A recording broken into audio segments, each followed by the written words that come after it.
দর্শক আপনাদের সবাইকে স্বাগত জানাচ্ছি আমাদের নিয়মিত আয়োজন টিভিএন অ্যানালিসিস প্রোগ্রামে। আপনারা জানেন আমরা এই অনুষ্ঠানে চেষ্টা করে থাকি আপনাদেরকে ট্যাক্স এবং ইমিগ্রেশন সংক্রান্ত বিভিন্ন তথ্য তুলে ধরতে। তবে আজ আমরা দুঃখিত, আমরা আমাদের অনুষ্ঠান যান্ত্রিক ত্রুটির কারণে কিছুক্ষণ পরে হয়তো শুরু করতে হয়েছে। আশা করি আপনারা এটা ক্ষমাসুন্দর দৃষ্টিতে দেখবেন। দর্শক আপনারা জানেন যে এখন আমেরিকাতে যে অবস্থা চলছে, বিশেষ করে অভিবাসন ব্যাপারে নিয়মিতই অনেক আপডেট হচ্ছে, নিয়মিতই এক একটা ল চেঞ্জ হচ্ছে, এক একটা জিনিস নতুন করে ইনভলভ হচ্ছে। বিশেষ করে যারা অভিবাসন প্রত্যাশী, বিশেষ করে যারা আপনার ইন্টারভিউতে যাবেন অথবা শুনানিতে যাবেন বলে বা যাদেরকে শুনানিতে ডেকেছে, তারা আসলে এক ধরনের আতঙ্কের মধ্যে রয়েছেন। কারণ আমরা দেখতে পাচ্ছি বিভিন্ন জায়গায়, বিশেষ করে আপনার ইমিগ্রেশন কোর্ট থেকে আইস অনেককেই গ্রেপ্তার করছে যাদের মামলা ডিসমিস হয়ে যাচ্ছে বা যাদের বিরুদ্ধে ক্রিমিনাল কেস রয়েছে, এরকম অনেক বিষয়। সেক্ষেত্রে প্রেসিডেন্ট ট্রাম্প আপনারা জানেন উনি অনেকগুলো জিনিস নতুনত্ব আনছে। বিশেষ উনি যেমনটা চাইছেন যে এই ইমিগ্রেশন প্রসেসটাকে একটা সিস্টেমেটিক ওয়েতে নিয়ে আসতে, কিন্তু সেটা কতটা সহজ হচ্ছে বা সেটা কতটা কঠিন হবে সেগুলো নিয়ে প্রশ্ন থেকে যায়। সেগুলো নিয়ে অনেক প্রশ্ন থাকে, আপনাদের অনেক মতামত থাকে। আপনারা চাইলে আমাদের সঙ্গে যোগ দিতে পারেন। আমাদের টিভির স্ক্রিনে দেওয়ার নাম্বারে আপনারা সরাসরি ফোন করে আমাদেরকে প্রশ্ন রাখতে পারেন, অথবা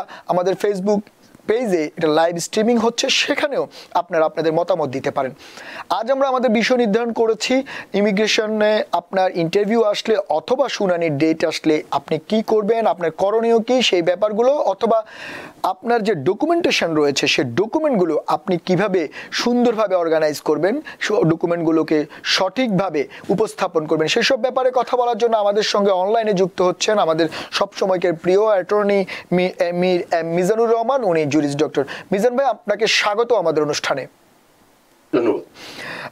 আমরা যেমনটা বলছিলাম যে আজ আমরা নির্ধারণ করেছি যে আপনার ইমিগ্রেশনে বা অভিবাসন প্রত্যাশীদের যখন ইন্টারভিউ ডেট আসে অথবা শুনানির ডেট আসে, অনেকে নার্ভাস হয়ে যাচ্ছেন, আমাদেরকে অনেকেই প্রশ্ন করেন, আপনিও হয়তো এগুলো ফেস করেন।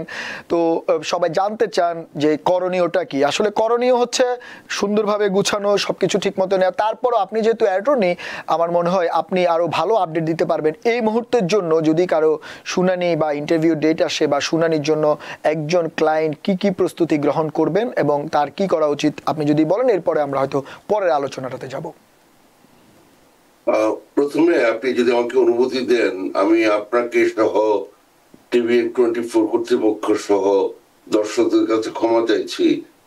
স্টুডিওতে এসে প্রোগ্রাম করার একটা আলাদা মজা আছে এবং ওটা আরো অনেক সুন্দর দেখায়। কিন্তু আমি থাকি নিউ জার্সিতে, অনেক সময় আমার স্ত্রী আমাকে ওখানে নিয়ে যে আবার নিয়ে আসা, এটা একটা বিশেষ হয়। মানে ওনাকে আমাকে ড্রাইভ করে নিয়ে যেতে হয়, আবার নিয়ে আসতে হয়, অনেক রাত হয়ে যায়। তো সেই জন্য অনেক সময় পারি না। না, সেক্ষেত্রে আমরা টিভিএন কর্তৃপক্ষ আপনার কাছে কৃতজ্ঞ, কারণ আসলে এখন ডিজিটাল যুগ, অনলাইনের যুগ, আর্টিফিশিয়াল ইন্টেলিজেন্সের যুগ, প্রযুক্তি কোথাও আটকাতে পারে না। কিন্তু এত রাতে আপনি আমাদেরকে সময় দিচ্ছেন, আমাদের দর্শকদের প্রশ্নের উত্তর দেওয়ার জন্য আপনি আসছেন, এজন্য টিভিএনের পক্ষ থেকে আপনাকে অভিনন্দন। আচ্ছা, এখন আপনার প্রশ্নের ওখানে যাই। যে ইস্যুটা আপনি আলাপ করেছেন, তো সেটা হচ্ছে ধরেন কেউ একজন এখানে প্রথমে আসলেন, তারপরে আপনি যেহেতু প্রথমে ইন্টারভিউ কথাটা বলেছেন, ওটা আমি একটু আলাপ করে তারপরে কোর্টের ব্যাপারটাতে যাচ্ছি। তো অনেকে এখানে বিভিন্ন ইমিগ্রেশন রিলিফের জন্য আবেদন করে। তো সঞ্চালক মহোদয় আমাকে স্পেসিফাই করে দিলেন সেটা হচ্ছে সে ওনার নিজ ভূমে ফেরত যেতে ভয় আছে, বা উনি অলরেডি ওখানে অত্যাচারিত হয়েছিলেন, সামহাও উনি এই দেশে এসে পৌঁছেছেন, যেটাকে ল্যান্ড অফ ফ্রিডম বলা হয়। হ্যাঁ, তো ওখানে এসে গেছে। তো এসে উনি বিচার চাচ্ছেন, হ্যাঁ, উনি জাস্টিস চাচ্ছেন এবং প্রোটেকশন চাচ্ছেন ফ্রম আমেরিকান গভর্নমেন্ট। এবং সেটা চাওয়ার একটা ওয়ে হচ্ছে I-589 অ্যাসাইলাম অ্যাপ্লিকেশন। এটা একের ভিতরে তিন একটা ব্যাপার। একটা হচ্ছে তো অ্যাসাইলাম, আরো দুটা জিনিসের জন্য এটা অ্যাপ্লাই একই অ্যাপ্লিকেশনে করা যায়। সেটা হচ্ছে আপনার উইথহোল্ডিং অফ রিমুভাল, একটা হচ্ছে আমেরিকান আইনের আন্ডারে, আর একটা হচ্ছে জাতিসংঘের আইনের আন্ডারে। আচ্ছা, এগুলো করে আপনি যদি এখানে অলরেডি ভেতরে চলে আসেন, তাহলে আপনি এটাকে বলে যে অ্যাফার্মেটিভ অ্যাসাইলাম অ্যাপ্লাই করতে পারেন। হ্যাঁ দাখিল করতে পারেন, এবং সেটা দাখিল করার পরে কোন এক সময় ইউএসসিআইএস এর যে অ্যাসাইলাম অফিসারদের তারা আপনাকে ইন্টারভিউর জন্য ডাকে। আচ্ছা, তো এই হচ্ছে একটা ওয়ে, এবং সেখানে সিদ্ধান্তটা হয় কিছুদিন পরে আপনাকে জানানো হয়। হ্যাঁ, অনেক সময় বলা হয় যে আপনি অমুক দিন আসবেন, আপনাকে সিদ্ধান্ত হাতে হাতে দেওয়া হবে। আবার অনেক সময় বলা হয় যে আপনার আসার দরকারে আমরা মেইল করে দিই।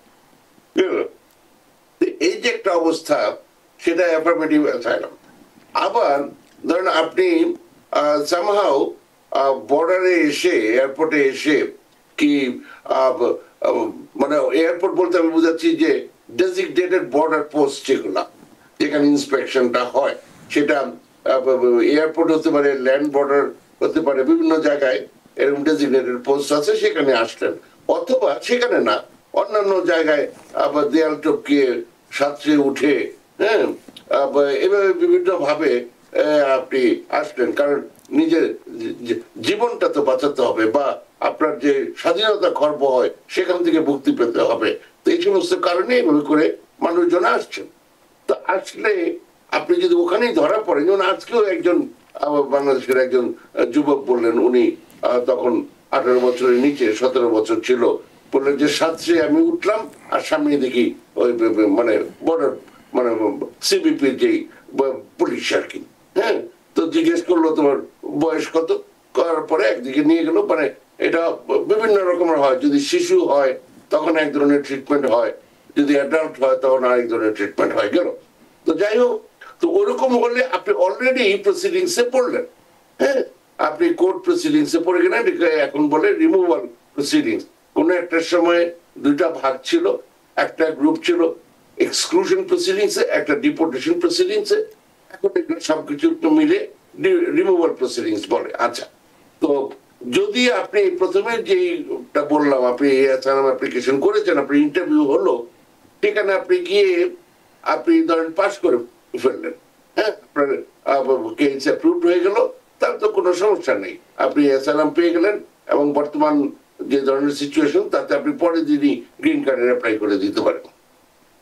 আর আপনি যদি অ্যাপ্রুভড হয়ে যায় আপনার কেসটা, তাহলে আপনি পরের দিনই এবং উইদিন 2 years, মনে রাখতে হবে উইদিন 2 years, আপনার স্পাউস এবং চিলড্রেন আন্ডার 21, অ্যাকচুয়ালি আমি আরেকটু বলি, আপনি যখন অ্যাপ্লাইটা করেছিলেন তখন যদি কারো বয়স, আপনাদের বাচ্চাদের বয়স 21-এর নিচে থাকে, আনম্যারিড থাকে এবং স্টিল আনম্যারিড থাকে, তাহলে এখনো তার বয়স যতই হয়ে যাক না কেন, তার জন্য আপনি I-730 অ্যাপ্লিকেশন করে তাদেরকে সাথে সাথে নিয়ে আসতে পারেন।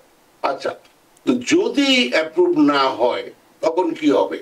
ততদিনে যেটা হয় যে আপনি ইলিগাল হয়ে গেছেন। আপনি হয়তো B2 ভিসাতে এসেছিলেন, 6 মাস ছিল আপনার পারমিশন, এর মধ্যে আপনি অ্যাপ্লাই করেছেন, তারপরে অনেকদিন হয়ে গেছে, তারপরে ইন্টারভিউ হয়েছে, তাতে করে, এবং আপনারা অনেকেই জানেন সেটা হচ্ছে অ্যাসাইলাম অ্যাপ্লিকেশন করে, হ্যাঁ, আপনার যতই ওয়ার্ক পারমিট থাকুক, যতই সোশ্যাল সিকিউরিটি কার্ড থাকুক, ড্রাইভিং লাইসেন্স থাকুক, আপনি লিগাল না, আপনি ইলিগাল। হ্যাঁ, এটা ভালো খারাপের ব্যাপার না, but this is what it is. আচ্ছা, এখন এই যদি অবস্থা হয়, হ্যাঁ, তখন আপনাকে, যেহেতু ওরা পেলো যে আপনি রিমুভাল, আপনি আনডকুমেন্টেড, ইলিগাল, আপনাকে কোর্টে পাঠিয়ে দেয় সেই রিমুভাল প্রসিডিংসে। কিন্তু ওখানে একটা কথা লিখে দেয় সিদ্ধান্তে, this is not a denial of your asylum application. কারণ আপনি যখন কোর্টে আপনাকে পাঠানো হলো, তখন এই অ্যাপ্লিকেশনটাই আবার আপনি কোর্টে নতুন করে উত্থাপন করতে পারেন আপনার আবেদনটা, এবং এটাকে বলা হয় ডিনোভো হিয়ারিং। এই যে যত হিয়ারিং হয়, আপনি আগে যাই বলেছেন কিনা, যাই অ্যাপ্লাই করেছেন কিনা, যতই আপনার ওইখানে সো কল ডিনাইড হলো, অ্যাপ্রুভ হলো না, you can still get it re-adjudicated as if nothing happened before. De novo hearing. আচ্ছা, তো এই যে এইভাবে করেও আপনি কোর্টে আসতে পারেন, বা বর্ডারে ধরা পড়েও আপনি কোর্টে আসতে পারেন। আসলে আপনি তখন ইমিগ্রেশন কোর্টের সামনে আপনি হাজির হলেন, এবং গভর্নমেন্ট লয়ার যে রিপ্রেজেন্টেটিভ হয় তাদেরকে অ্যাসিস্ট্যান্ট চিফ কাউন্সিল বলে, তারপর ডেপুটি চিফ কাউন্সিল আছে, চিফ কাউন্সিল আছে, এটসেট্রা। হ্যাঁ, আবার আপনার লয়ার থাকে, প্রাইভেট প্র্যাকটিশনার যারা, বা অনেক সময় আপনার যদি টাকা পয়সা না থাকে, আপনি ফ্রি লয়ার পেতে পারেন, হ্যাঁ, বা মানে মোট কথা হচ্ছে নন প্রফিট অর্গানাইজেশনের লয়ারও থাকে। তার মানে আপনি বলছেন মানে এই যে প্রসেসগুলো, তার একটার পর একটা প্রসেসগুলো মেনটেন করার পরে যখন উনি সবকিছু সুন্দরভাবে তার প্রমাণ করতে পারেন যে উনি যে কারণে ইমিগ্রেশন চাচ্ছেন সেটি যুক্তিযুক্ত, তারপরে তার সেই কাঙ্ক্ষিত আমেরিকান ড্রিম ধরা দেব। মিজান ভাই, আপনি বলছেন আসলে এখনো আমরা সেই পর্যায়ে যাই নাই। আমি আপনাকে ওই পথের শুরুতে নিয়ে গেলাম। আচ্ছা। বাট আপনি যেভাবে চাচ্ছেন আমি সেভাবে বলবো। আপনার যদি অন্য কোন ইস্যু থাকে বলতে পারেন, কিন্তু আমরা মাত্র ওই মানে দ্বার প্রান্তে গেলাম। এখন আমি আপনার বাকি কথা, আমাদের আরো কিছু দর্শক আছে, আর যেহেতু আজকে আমরা অনুষ্ঠান দেরিতে শুরু করেছি সেই ক্ষেত্রে আমাদের সময়েও কিছু স্বল্পতা রয়েছে। তো দর্শকদের প্রশ্নগুলো আমরা একটু, আমাদের অনেক দর্শক আসলে এই মুহূর্তে লাইনে আছেন। দর্শক, আপনি কে আছেন নাম বলে প্রশ্নটি করুন। হ্যালো, হ্যাঁ আমরা শুনতে পাচ্ছি, আপনি আপনার নাম বলে প্রশ্নটি করুন। জি আসসালামু আলাইকুম, আমার নাম নাহার। আমি একটা কথা জানতে চাচ্ছিলাম যে আমার বোন, ওর বিয়ে হয়েছে, তো ওর 2 বছরের গ্রিন কার্ড পেয়েছে, কন্ডিশনাল গ্রিন কার্ড পেয়েছে। এখন কি ওর আবার ইন্টারভিউ হবে, আর সেটা কি অনলাইনে দেওয়া যাবে? আচ্ছা, আপনি আমাদের সঙ্গে থাকুন, আমাদের বিশেষজ্ঞ অতিথি উত্তর দিবেন। মিজান ভাই, আপনি শুনলেন উনি প্রশ্ন করেছে। হ্যাঁ, ওই ওনার মানে উনি কন্ডিশনাল গ্রিন কার্ড পেয়েছে, সুতরাং আমি ওই পদ্ধতি থাকি। যেদিন থেকে গ্রিন কার্ডটা হলো তার 1 বছর 9 মাস পরে আর 2 বছর শেষ হয়ে যাওয়ার আগে জয়েন্টলি হাজব্যান্ড এন্ড ওয়াইফ মিলে I-751 একটা পিটিশন দাখিল করবেন জয়েন্টলি, এবং তার ভিত্তিতে অনেক সময় ইন্টারভিউ হবে, অনেক সময় ইন্টারভিউ নাও হতে পারে, কিন্তু আজকাল সবার ইন্টারভিউ হওয়ার কথা।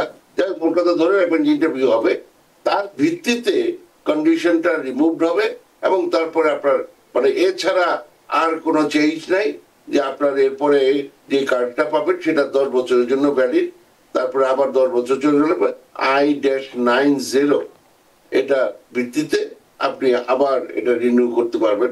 কিন্তু কন্ডিশনটা রিমুভ করার জন্য যে অ্যাপ্লিকেশন লাগে এটা হচ্ছে I-751। ধন্যবাদ। হ্যাঁ, ইন্টারভিউ লাগবে, এবং এটা অনলাইনের ব্যাপার না, এটা মোটামুটি শিওর যে আপনাকে ফিজিক্যালি যেতে হবে। ধন্যবাদ। আপনি দর্শক, আশা করি আপনি আপনার উত্তর পেয়েছেন। আমাদের আরো একজন দর্শক লাইনে আছেন। দর্শক, আপনি আপনার নাম বলে প্রশ্নটি করুন। আমরা শুনতে পাচ্ছি, আপনি প্রশ্নটি করুন। জি হ্যালো, আসসালামু আলাইকুম। ওয়ালাইকুম আসসালাম। আমি ইয়াসমিন বলছিলাম। আসলে আমার একটা কোশ্চেন ছিল, আমি একটু দেশে যেতে চাই, বুঝছেন, আমি গ্রিন কার্ড, তো আমি আসার সময় আমার কোনো প্রবলেম হবে কিনা। আচ্ছা, আপনি গ্রিন কার্ড কিভাবে পেয়েছেন? আপনি কি ম্যারেজ বেসড নাকি ফ্যামিলি ইমিগ্রেশন? আমি ডিবিতে আসছি, আমার ফ্যামিলি পেয়েছে ডিবিতে, আমি আমার হাজবেন্ড ডিবিতে আসছি। আচ্ছা, ঠিক আছে। 1999। আচ্ছা, ঠিক আছে। মিজান ভাই শুনলেন, উনি গ্রিন কার্ড হোল্ডার, উনি ডিবিতে আসছে, উনি দেশে যেতে চাচ্ছেন কিন্তু ভয় পাচ্ছেন।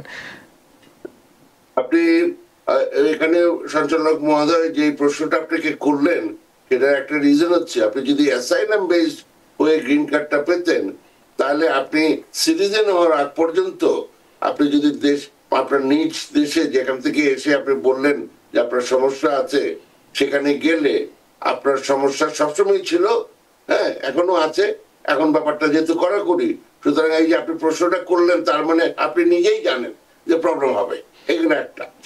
আর যদি ওই যে ডিবি লটারি বললেন কি ফ্যামিলি বেসড ইমিগ্রেশন, সেটা ম্যারেজ বেসডই হোক, আর ভাই বোন ক্যাটাগরি ইত্যাদি বিভিন্ন কিছু ফ্যামিলি বেসড অন্যান্য ক্যাটাগরি হোক, আপনি যদি 6 মাসের বেশি বাইরে থেকে এখানে আসেন তাহলে আপনার প্রবলেম হবে। হ্যাঁ, এখানে বহু মানুষই এরকম কোন রকম একবার লাস্ট 2 দিন আগে আসে, হ্যাঁ সেগুলো হয়তো তারা কিছু বলতো না, হ্যাঁ এখন আরো শক্ত করে হতে ধরবে। আপনি যে কোনো সময় তারা ধরতে পারে, হ্যাঁ যে আপনার এই দেশে এখানে পার্মানেন্টলি থাকার ইচ্ছা নাই। যদি আপনি একটা রেগুলার দেখে 6 মাসও না, আপনি 5 মাস থেকে আসেন, আবার 2 দিন থেকে আবার দৌড় দেন।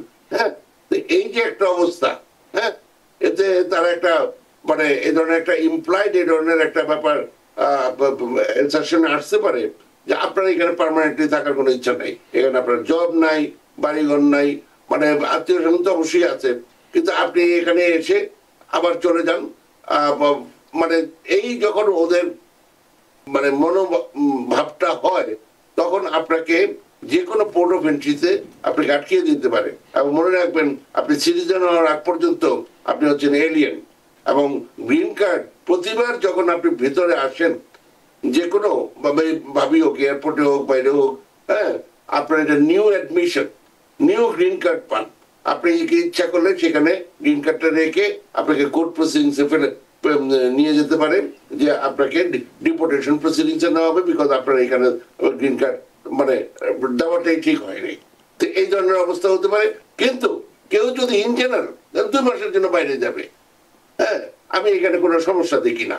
আর একটা কথা, যদি আপনার ক্রিমিনাল রেকর্ড থাকে, তাইলে ওই যে যেটা বললাম, যে এয়ারপোর্টে প্রতিবারই একটা নতুন ইন্সপেকশন, নতুন ভাবে গ্রিন কার্ড যদি কোনো আচর পায়, তাহলে আপনি মোটামুটি শিওর থাকেন যে আপনার বাইরে যাওয়াটা একটা জ্ঞানের কাজ হবে না।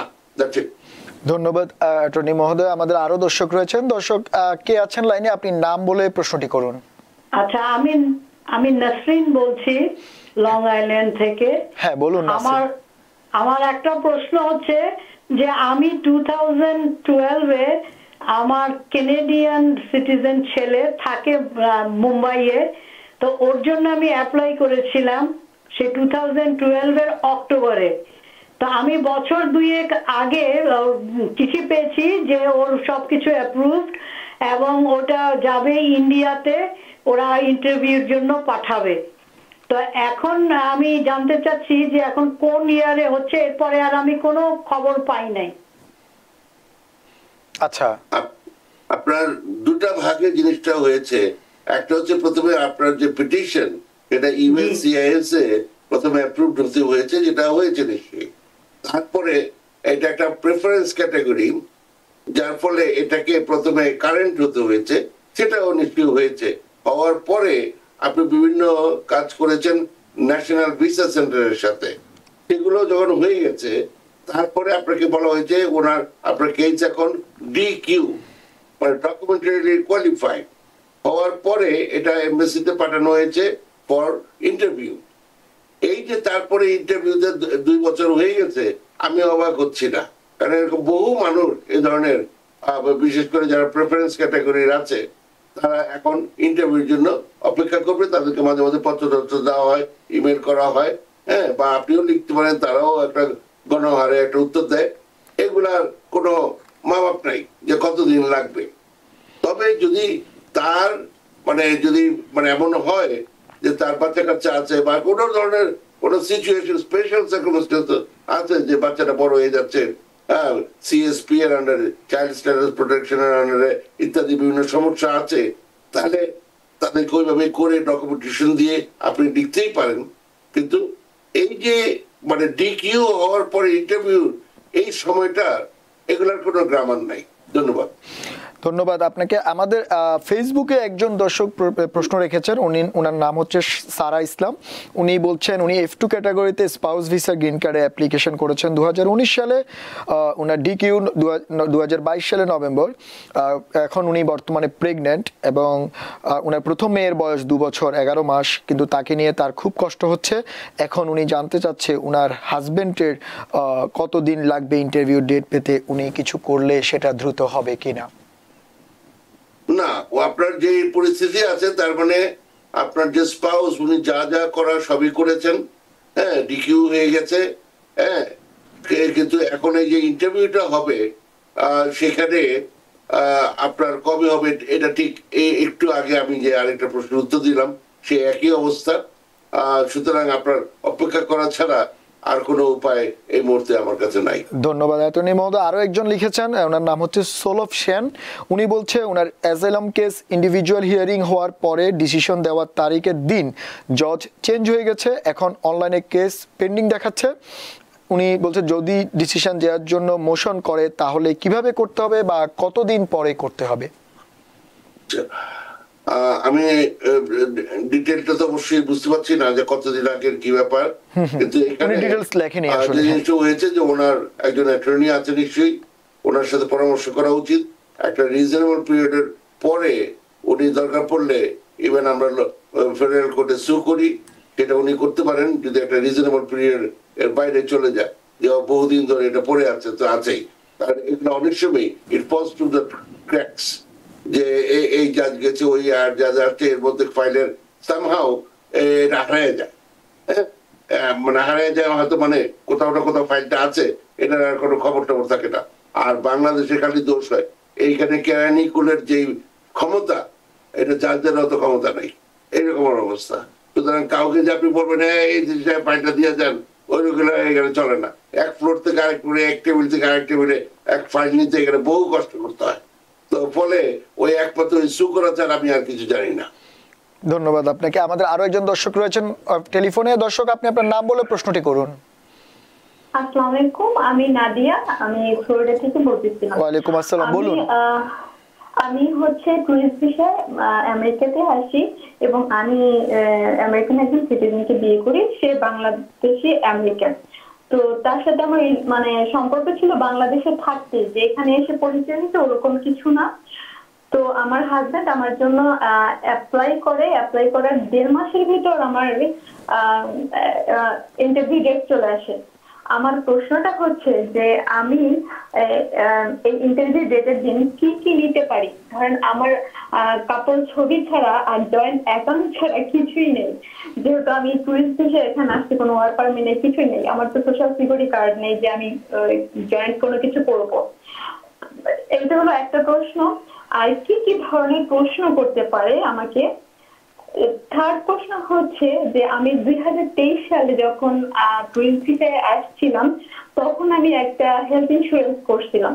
তো সেটার জন্য আমার এখন কোনো প্রবলেম হবে কিনা, বা এই ধরনের কোনো প্রশ্ন করলে আমি কি ধরনের উত্তর দিতে পারি? আচ্ছা, ধন্যবাদ। আপনার 3টা প্রশ্ন ছিল, যদিও বা প্রশ্নগুলোর উত্তর আসলে অনলাইনে দেওয়াটা কতটা কি আমাদের অ্যাটর্নি মহোদয় ভালো বলতে পারবেন। অ্যাটর্নি মহোদয়, আপনি শুনলেন, উনি বলেছেন ওনার হাজব্যান্ডে ওনার জন্য অ্যাপ্লাই করেছে, 1.5 মাসের মধ্যে ইন্টারভিউ আসছে। ওনার প্রথম প্রশ্ন, ইন্টারভিউর জন্য উনি কি কি ডকুমেন্টস নিয়ে যাবেন, কি কি প্রশ্ন করবে, এবং উনি আরেকটা প্রশ্ন করলো ওনার হেলথ ইন্স্যুরেন্স করা ছিল 2023 সালে, সেটাতে কোনো প্রবলেম হবে কিনা। হ্যাঁ, যাই হোক, ওনাদের যেটা প্রথম, দ্বিতীয় এবং তৃতীয় কাজ, সুন্দরভাবে সংসার টংসার করা, দোয়া রইল যেন ওনাদের সংসার সুখের হয়। রমণীর গুণে না নরের গুণে সেটা পরে হবে, কিন্তু সুন্দরভাবে সংসার করবে। তারপর ফ্লোরিডাতে অনেক সুন্দর সুন্দর জায়গা আছে, ওখানে যাবেন, ছবি টবি তুলবেন। কি ওয়েস্ট একটা জায়গা আছে, এখানে 7 মাইলস লং একটা ব্রিজ আছে, ওগুলা পার হবেন, ইত্যাদি গেল। তো এইগুলা বিভিন্ন কিছু, তারপর বিভিন্ন ফার্ম আছে, ওগুলাতে যেতে পারেন, ঘোরাঘুরি করবেন। তারপর বন্ধু বান্ধব সহ জাস্ট 2 জনে এক শার্ট এক প্যান্ট পরে 1000 ছবি তুলবেন তা না। এইগুলা করে আপনারা ছবি দিতে পারেন। একসাথে জয়েন্ট ব্যাংক অ্যাকাউন্ট করেছেন, এটা অ্যাজ পার্ট অফ ফিনান্সিয়াল কমিংলিং, এটা অত্যন্ত গুরুত্বপূর্ণ ব্যাপার। আপনাদের ওই ট্যাক্স রিটার্ন নাই, বিকজ আপনাদের ওই বছর শেষে বিয়ের পরে, মানে যে ফর রিজনস আর কি, কিন্তু জয়েন্ট ব্যাংক অ্যাকাউন্ট, এবং জয়েন্ট ব্যাংক অ্যাকাউন্ট মানে এই নয় মানে 200 টাকা ঢুকে রেখে দিলাম জয়েন্ট ব্যাংক অ্যাকাউন্ট। যত বিল আছে, যত পেমেন্ট আছে, সব ওই ব্যাংক অ্যাকাউন্ট দিয়ে করবেন, যাতে এটা বোঝা যায় যে এর উপর কাজ চলতেছে। তারপরে লিজ, হয়তো আপনার হাজবেন্ডের নিজের বাড়ি আছে, তাহলে তো মানে ওইটার মধ্যে 2 জনের নাম, এটা খুব ইম্পর্টেন্ট। এটা যদি না হয়, অ্যাটলিস্ট জয়েন্ট লিজ থাকতে পারে, সেটার ব্যাপার থাকতে পারে। একই বাসার অ্যাড্রেসে 2 জনের নামে বিভিন্ন চিঠিপত্র আসতে পারে, এবং বিশেষ করে জাঙ্ক মেল, আবারও বলছি জাঙ্ক মেল, হ্যাঁ, এভাবে করে ওই আমি একটা পত্র পাঠালাম, উনি একটা পত্র পাঠালাম, ওগুলো না। জাঙ্ক মেল, মেসিজের থেকে, ক্রেডিট কার্ড কোম্পানি থেকে, হোম ডিপো থেকে বিভিন্ন চিঠিপত্র যায় যে আপনারা মেম্বার হন, এই করেন সেই করেন, এই ধরনের সেল আছে, এগুলাতে বিভিন্ন নাম থাকে, 2 জনেরই নাম থাকতে পারে। হ্যাঁ, সেগুলা দেওয়ার চেষ্টা করবেন, যে তাহলে বোঝা যাবে যে আপনারা একসাথে থাকেন, ইত্যাদি গেল। আর একটা কথা হচ্ছে যে আপনাদের যদি কোনো এক্সপেক্টিং সিচুয়েশনে থাকে, তাহলে ডাক্তারের যে রিপোর্টটা, সেটা খুব কাজে দিবে, সেটা একটা হতে পারে। আর এই হলো কথা। আর কি ধরনের প্রশ্ন করতে পারে, আপনাদের বিয়েটা সঠিক কিনা সেটা দেখবে।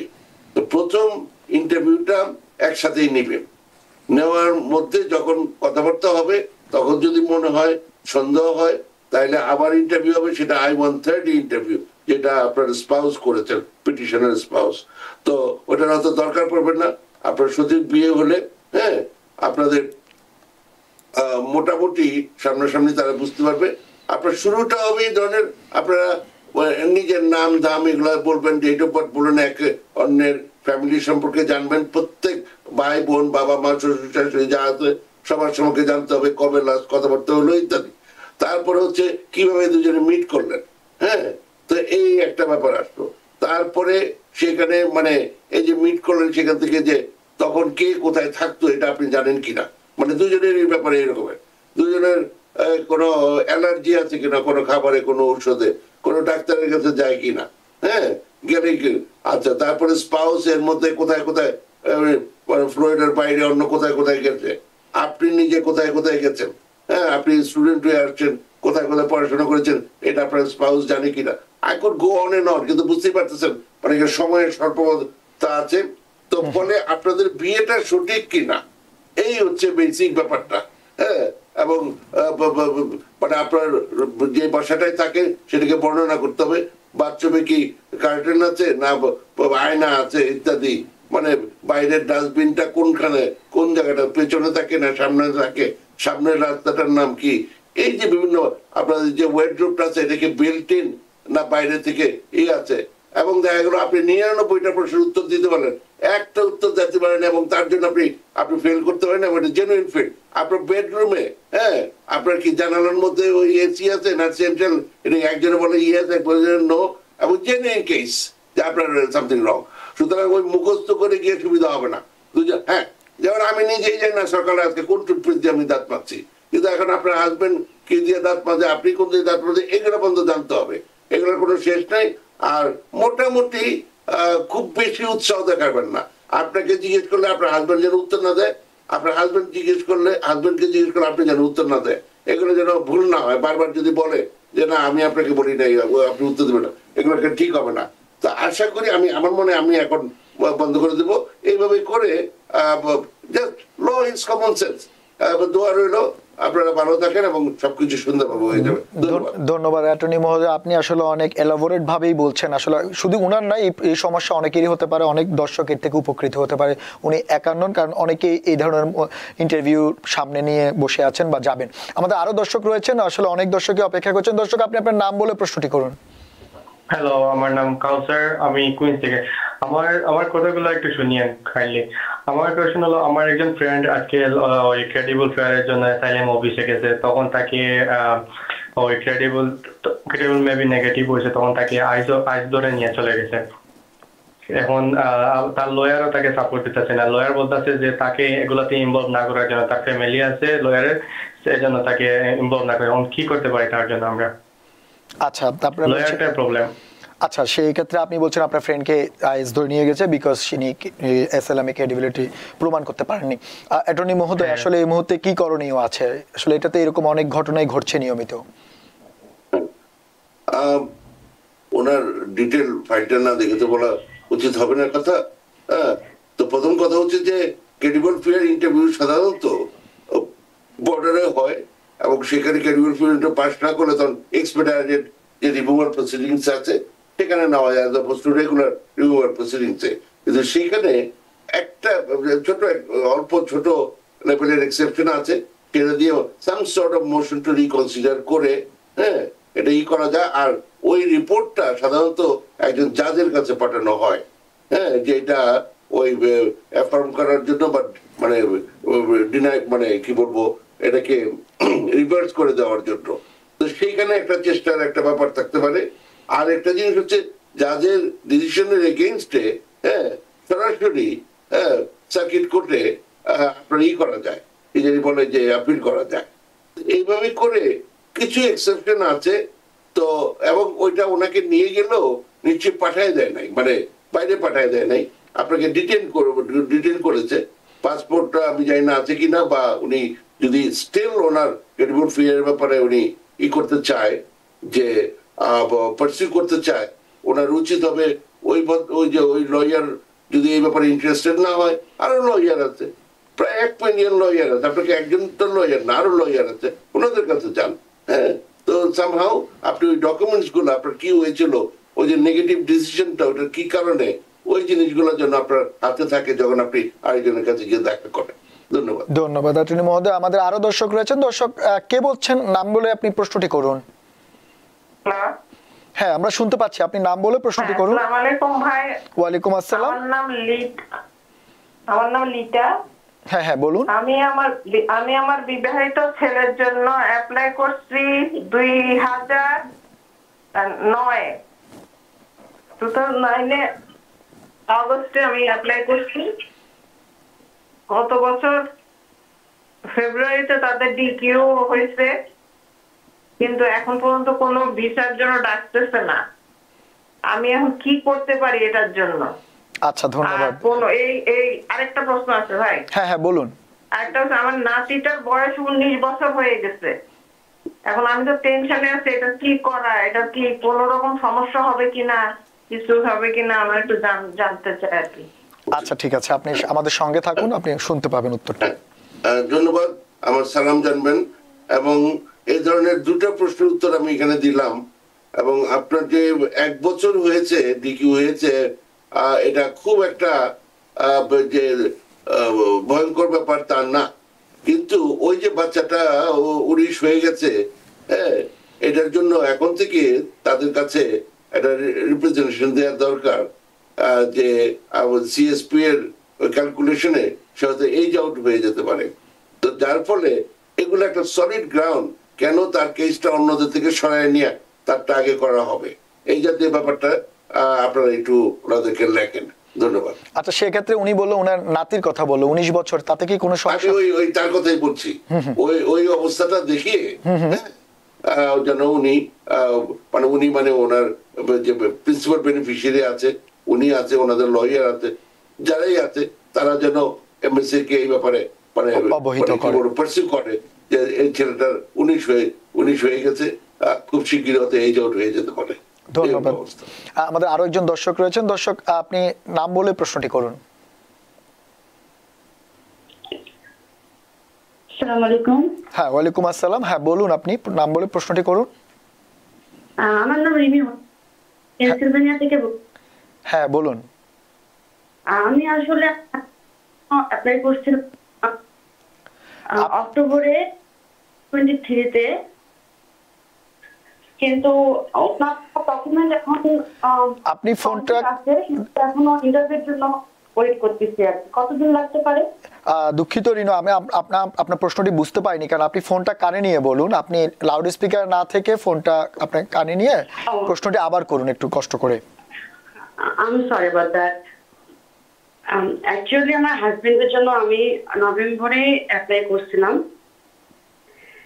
ওনার সব ডকুমেন্টেশন কমপ্লিট, উনি এখন ইন্টারভিউর জন্য ওয়েট করতেছেন। সিমিলার সিচুয়েশন, আমি জানি না উনি কি সিটিজেন কিনা। আচ্ছা কত সময় লাগতে পারে? হ্যাঁ তো সিটিজেন হলে এটা ইমিডিয়েট ক্যাটাগরি, আশা করা যাচ্ছে যে অবস্থাটা একটু বেটার হবে। তারপরও ডিকিউ হয়ে গেলে তারপরে আর মানে এখানে কোন প্রেফারেন্স বা কি ব্যাপার এগুলার কোনো ইস্যু না। এখন কথা হচ্ছে যে এখন ওই কে তার আগে লাইনে আর কতজন আছেন, এইরকম একটা ব্যাপার। হ্যাঁ, কিন্তু যদি তাদের কোনো মানে ইমার্জেন্সি সিচুয়েশন থাকে যে ওনার এখানে সে ওনাদের বেবি আছে, হ্যাঁ, কি ওনার নিজস্ব কোনো সমস্যা হচ্ছে, অসুস্থতা বা বিভিন্ন ভাবে, হ্যাঁ, স্বামী আসলে ভালো হয়, অবশ্যই স্বামী স্ত্রী একসাথে থাকবে, ফ্যামিলি ইউনিটি হবে, এটা একটা গুরুত্বপূর্ণ বিষয়। কিন্তু তারপরও যদি এই ধরনের কোনো বিষয় হয় যে তাদের বেবি আছে, ওনারা অসুস্থ, বাচ্চার অসুস্থতা আছে ইত্যাদি সিচুয়েশন থাকলে, তখন এটাকে এক্সপেডিট করার চান্সটা একটু বেশি থাকে দেন সাম আদার পিপল। কিন্তু যেহেতু ডিকিউ হয়ে গেছে, এখন মানে কারোরই, যেমন ওনার মানে যিনি ম্যাডাম আছেন, ওনার আর কিছু এই মুহূর্তে করেন, ওনার দিক থেকে যা যা করার ছিল এটা করেছেন। এবং আমার অনেক সময় আমি দেখেছি এই প্রশ্নটা উনি জানে, এটার উত্তর উনি জানে, কিন্তু দেশের মানুষ তো বুঝতে চায় না। দেশের বাড়ির লোক আছে, তারা হয়তো ভাবছে যে কি ব্যাপার, কি নিবে না, নাকি এটা করবে না সেটা করবে না, হ্যাঁ, এ ধরনের অনেক সময় থাকে, কতদিন লাগবে ইত্যাদি লাগবে। তো এবং ন্যাচারালি তারা চাবে তারা একসাথে। তার মানে হচ্ছে অ্যাটর্নি মহোদয় আপনি যেটা বলছেন আর কি, যে আসলে অপেক্ষা করতে হবে, এবং যেহেতু ওনার সবকিছু ঠিক মতো আছে, অপেক্ষার কোনো বিকল্প নেই। আমাদের সময় খুবই কম আসলে, আমাদের আরো অনেক দর্শক রয়েছেন, আরেকজন দর্শক রয়েছেন লাইনে, আমরা একটু প্রশ্নটা নেব। দর্শক আপনি নাম বলে প্রশ্নটি করুন। আসসালামু আলাইকুম। হ্যাঁ ওয়ালাইকুম আসসালাম। হ্যাঁ হ্যাঁ বলুন আপনি। আমি অ্যাটর্নি সাহেবের কাছে আমার একটা প্রশ্ন, আমি এখানে সিরিজে আনছি সিলিন্ডারে, তো আমি আমার ওয়াইফের জন্য একটা বাচ্চার জন্য অ্যাপ্লাই করছি 2024 সেপ্টেম্বরের 27 তারিখে। আমার অ্যাপ্রুভাল লেটার আসছে, কিন্তু এখন পর্যন্ত আমি ওই ইয়েটা পাই নাই, আমি কোনো খবর পাইতেছি না কি অবস্থা।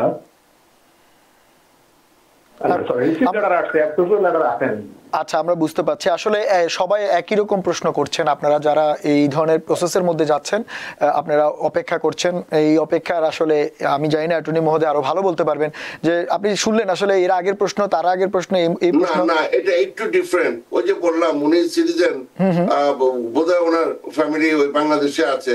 উনি প্রথমে যে পিটিশনটা করতে হয় সেটা ইউএনসিএ করেছেন, I-130 ইমিগ্রেন্ট পিটিশন। তো ওইটা মানে আগে 2-1 মাসের মধ্যেই হয়ে যেত, এখন সেটা গিয়ে 17-18 মাস লাগতেছে, আরো বেশিও লাগতে পারে আস্তে আস্তে। তো ফলে এই যে সময়টা লাগতেছে, উনি 24 সালে করেছেন, ওনার কাছে ডেটও আছে, রিসিভ নোটিশও আছে, কিন্তু অ্যাপ্রুভাল আসতেছে না। তো ওই সময়টা আপনি মাঝে মাঝে দেখবেন USCIS.gov তে গেলে আপনি প্রসেসিং টাইম একটা জায়গা আছে, ওটা ক্লিক করলে আপনার অবস্থানটা বুঝতে পারবেন যে কতদিন লাগবে। একটা তো আছেই আপনার কেস স্ট্যাটাস, এটা পেন্ডিং আছে, রিসিট হয়েছে, অ্যাড্রেস চেঞ্জ করে জানাবেন ইত্যাদি ইত্যাদি। কিন্তু এছাড়াও একটা আছে I-130 প্রসেসিং টাইমটা, ওটা ওখানে দেখতে পারেন। কিন্তু এই মুহূর্তে ভালো সময় লাগতেছে, যার ফলে আপনি যদি হয়তো citizen, immediate relative case, even বাচ্চা আছে বললেন, সুতরাং তারপরও মানে অনেক সময় লেগে যাচ্ছে, 17 মাস 18 মাস ইত্যাদি। ধন্যবাদ অ্যাটর্নি সাহেব। আসলে আমাদের সময় খুবই কম আজকে, যেহেতু আমরা অনুষ্ঠানে দেরিতে শুরু করেছি। আমার সবশেষ আপনার কাছ থেকে ছোট্ট করে জানতে চাইবো যে অনেক দর্শকই আসলে এখন শুনানিতে যেতে ভয় পাচ্ছেন, এটা শুনানিতে না যাওয়াটা কি কোনো সমাধান আপনার কাছে মনে হয়, নাকি ফেস করাটাই হচ্ছে বুদ্ধিমানের কাজ? না, অবশ্যই ফেস করবে। আপনি এখানে তো ভিক্ষা চেতে আসেন নাই, আপনি ফাইট করতে আসছেন। আপনি কোর্ট হচ্ছে অ্যাডভার্সারিয়াল প্রসেস, হার জিত থাকবেই। হ্যাঁ, এখন আপনার যদি ক্রিমিনাল রেকর্ড থাকে আপনার ভয় পাওয়ার কারণ আছে, হ্যাঁ ভালো কথা, কিন্তু কথা হচ্ছে যে আপনাকে ফাইট করতে হবে। আমার এই সপ্তাহেই একজন ছিল, তার 2টা ক্রেডিট কার্ড ফ্রড ছিল, হ্যাঁ, কিন্তু ওগুলা থাকার পরও তার যে এই অংশের মধ্যে যেই ডিসক্রিপশনারি যে ফ্যাক্টরটা যেটা নেগেটিভ হতে পারতো সেটা হয় নাই। তো এরকম ভাবে যে কিভাবে করে ওই মানে ক্রিমিনাল কেস গুলো শেষ হলো, বা তারপরে এটাকে কিভাবে ব্যাখ্যা করা যায় যে এটা স্টিল এটা মানে মানে থাকলো, এটাকে কিভাবে ভালো মানে না খারাপ ভাবে দেখা যায়, সেগুলোর ওই তার মানে অ্যাটর্নি সাহেব আপনি যেটা বলতে চাচ্ছেন যে আপনার এটা একটা রাইটস ফেস করতে হবে, যার ব্যক্তিগত সমস্যা আছে সেটা হয়তো উনি তার অ্যাটর্নির সঙ্গে, লয়ারের সঙ্গে আলোচনা করে এটা সমাধান করবেন। আপনি দেশে গেলে আপনি মারা যাবেন, আমরা বুঝতে পারছি, কিন্তু দুঃখিত অ্যাটর্নি সাহেব, আমাদের আসলে সময় খুবই কম। আমরা অন্য একদিন হয়তো এই ব্যাপারগুলো নিয়ে আরো ডিটেলস আলোচনা করবো। প্রতিদিনই আমাদের টিভিএন অ্যানালিসিস এই ধরনের প্রোগ্রাম হচ্ছে। দর্শকরা যারা লাইনে আছেন, আমরা দুঃখিত অ্যাটর্নি সাহেব, আপনাকে আবারও ধন্যবাদ এই রাতে আমাদের সঙ্গে যোগ দেওয়ার জন্য। ধন্যবাদ দর্শক, আপনাদেরও ধন্যবাদ। আপনারা শুনলেন, আপনারা অনেকেই আমাদের লাইনে ছিলেন, আমরা উত্তর দিতে পারিনি, কিন্তু আমাদের নিয়মিত এই প্রোগ্রাম হচ্ছে। আপনারা অন্যদিন অন্য কোনো সময় এই প্রোগ্রামে অংশ নিতে পারেন। আর অ্যাটর্নি মহোদয় যেটা বললেন, ইন্টারভিউ ফেস করেন, শুনানি ফেস করেন, এটা আপনার অধিকার, তবে সতর্ক থাকবেন যাতে ক্রিমিনাল রেকর্ড বা এরকম কিছু না থাকে। আজ এ পর্যন্ত, অন্যদিন অন্য কোনো বিষয় নিয়ে আপনাদের সামনে আবারও হাজির হবো। ততক্ষণ পর্যন্ত আমাদের সঙ্গেই থাকুন। TVN 24 টেলিভিশন দেখতে আজই কল করুন 7187776556। লগ ইন করুন www.totalcablebd.com। নিউ ইয়র্ক থেকে সম্প্রচারিত TVN 24 টেলিভিশন বিশ্বজুড়ে বাঙালির কণ্ঠস্বর।